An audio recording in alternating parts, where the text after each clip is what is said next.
नमस्कार दोस्तों, स्वागत है आपका फिनोवेशन मार्केट्स में। यूएस प्रेसिडेंट डोनाल्ड ट्रंप ने एक ऐसा सिग्नल दे दिया है जो पूरी दुनिया की सिक्योरिटी और मार्केट्स को पूरी तरीके से हिला सकता है। उन्होंने नेटो को पेपर टाइगर बोला है और कहा है कि यूएस का एग्जिट बियॉन्ड रिकंसीडरेशन चला गया है। यानी कि अब इस बात पर चर्चा नहीं हो रही कि यूएस नेटो का मेंबर रहेगा या नहीं। यानी कि अब यूएस कंफर्म कर चुका है कि उसको नेटो से एग्जिट होना है।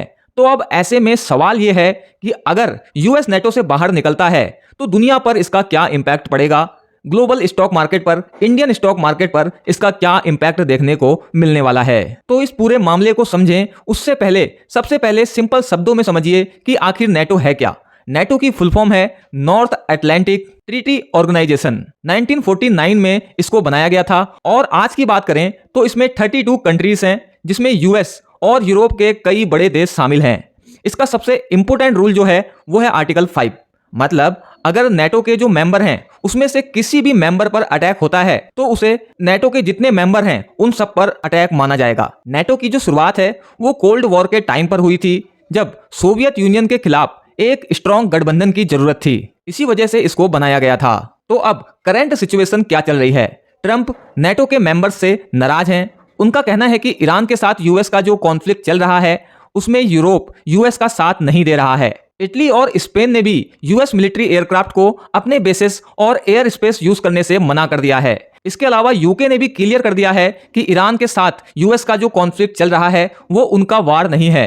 अब उनका यह कहना है कि अगर ईरान ने अमेरिका पर अटैक किया होता तो इसमें नेटो साथ देता यूएस का, बट यहां पर अमेरिका खुद जाकर ईरान पर अटैक कर रहा है। ऐसे में नेटो मेंबर्स यूएस का साथ नहीं देंगे और इसी के चलते यूएस और यूरोप के जो रिलेशनशिप हैं उनमें टेंशन बढ़ गया है। यूएस सेक्रेटरी ऑफ स्टेट ने भी सिग्नल दिया है कि नेटो रिलेशंस को री एग्जामिन किया जा रहा है। अब यहां पर कुछ नंबर्स को समझना जरूरी है। देखिए, इंटरेस्टिंग बात यह है कि नेटो का जो टोटल डिफेंस बजट है उसका लगभग 62% अकेला फिलहाल यूएस भर रहा है। यूएस का जो डिफेंस स्पेंडिंग है नेटो के लिए वो फिलहाल $980 बिलियन है, जबकि यूरोपियन कंट्रीज की बात करें तो जर्मनी वो केवल $93 बिलियन के आसपास खर्चा कर रही है।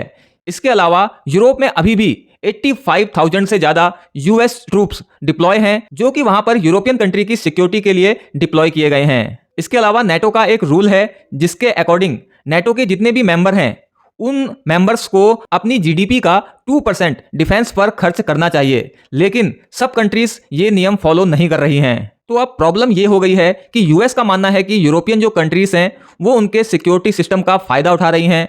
सिंपल वर्ड में बोलें तो यूएस ज्यादा पैसा खर्च करता है और यूरोप कम कंट्रीब्यूट करता है, ऐसा डोनाल्ड ट्रंप का कहना है। और जो नंबर्स हैं वो भी कुछ ऐसा ही कह रहे हैं और ट्रंप ने इसे फ्री लोडिंग बोला है, यानी कि यूरोप मुफ्त खोरी कर रहा है। तो अब ऐसे में सवाल आता है कि अगर यूएस नेटो से निकल जाए तो इसका क्या इंपैक्ट होगा। तो देखिए, सबसे पहला और सबसे डीप इंपैक्ट जो होगा वो यूरोप पर पड़ने वाला है। ऐसा इसलिए क्योंकि यूरोप को जो अपना डिफेंस स्पेंडिंग है वो सडनली बहुत ज़्यादा बढ़ाना पड़ेगा यूएस के निकलने के बाद में। इसका मतलब है कि यूरोपियन गवर्नमेंट को अपने बजट को शिफ्ट करना पड़ेगा। फिलहाल यूरोप को रहने के लिए बहुत शानदार जगह कहा जाता है क्योंकि यहाँ पर एजुकेशन गवर्नमेंट की तरफ से मिलती है, हेल्थ केयर काफ़ी अच्छा है जिसकी फैसिलिटी गवर्नमेंट की तरफ से मिलती है। तो ऐसे में अभी यूरोप जो सोशल स्पेंडिंग कर पा रहा है एजुकेशन में, हेल्थ केयर पर, उस पर सबसे गहरा इंपैक्ट देखने को मिलेगा। वो यूरोप कंटिन्यू नहीं कर पाएगा। और दूसरा जो बड़ा रिस्क है वो है यूरोप के लिए सिक्योरिटी रिस्क। यूएस के बिना नेटो वीक हो जाएगा, नेटो एंड हो जाएगा और ऐसे में रसिया का एग्रेसिवनेस काफी बढ़ सकता है यूरोपियन कंट्रीज के लिए। बट ऐसा नहीं है कि नेटो के एंड होने का जो इंपैक्ट है वो केवल यूरोप तक लिमिटेड रहेगा। इसका ग्लोबल इंपैक्ट हमें देखने को मिलेगा क्योंकि मिडिल ईस्ट में इसका टेंशन और ज्यादा बढ़ जाएगा। यूएस अपना पूरा फोकस करेगा ईरान पर, जिससे कि स्ट्रेट ऑफ हॉर्मुज, जिसमें अभी करंटली भी प्रॉब्लम चल रही है, सप्लाई पूरी तरह से बिगड़ी हुई है, वो जो सप्लाई है वो और ज्यादा बिगड़ सकती है। ऐसे में ऑयल सप्लाई बिगड़ने पर इंडिया जैसी जो कंट्रीज हैं जो ऑयल के इंपोर्ट पर बहुत ज्यादा डिपेंडेंट हैं उनके लिए प्रॉब्लम क्रिएट हो जाएगी। वहीं अगर स्टॉक मार्केट की बात करें तो ग्लोबल मार्केट में वोलेटिलिटी बहुत ज्यादा बढ़ जाएगी, स्पेशली यूरोपियन मार्केट में, क्योंकि वहां पर नेटो के भंग होने के बाद बहुत बड़ा क्रैश देखने को मिल सकता है। और अगर इस तरह की सिचुएशन क्रिएट होती है तो जो इन्वेस्टर्स हैं वो सेफ एसेट्स की तरफ जाने लगेंगे, जिससे गोल्ड और सिल्वर का जो प्राइस है वो भी बढ़ने लगेगा।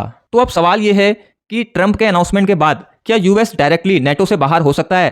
तो यहां पर देखिए एक इंपोर्टेंट लीगल पॉइंट है। यूएस प्रेसिडेंट अकेले चाहकर नेटो से बाहर नहीं निकल सकते।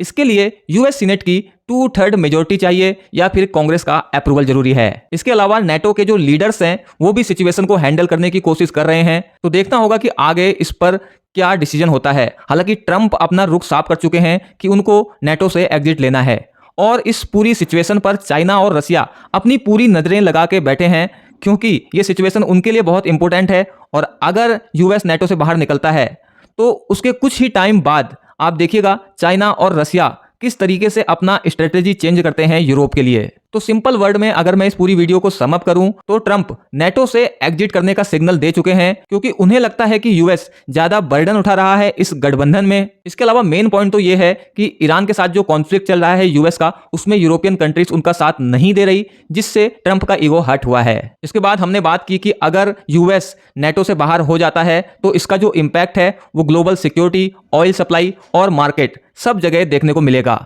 लेकिन अभी जैसा हमने बताया कि ये डिसीजन फाइनल नहीं हुआ है, इसके लिए कुछ लीगल अप्रूवल्स जरूरी हैं, तो देखना होगा कि आने वाले दिनों में इस पर क्या फैसला लिया जाता है। तो ऐसे ही सिंपल और क्लियर ग्लोबल और मार्केट अपडेट्स के लिए फिनोवेशन मार्केट्स को सब्सक्राइब जरूर कर लीजिएगा। वीडियो को एंड तक देखने के लिए थैंक यू। जल्द मिलते हैं एक और नई वीडियो के साथ।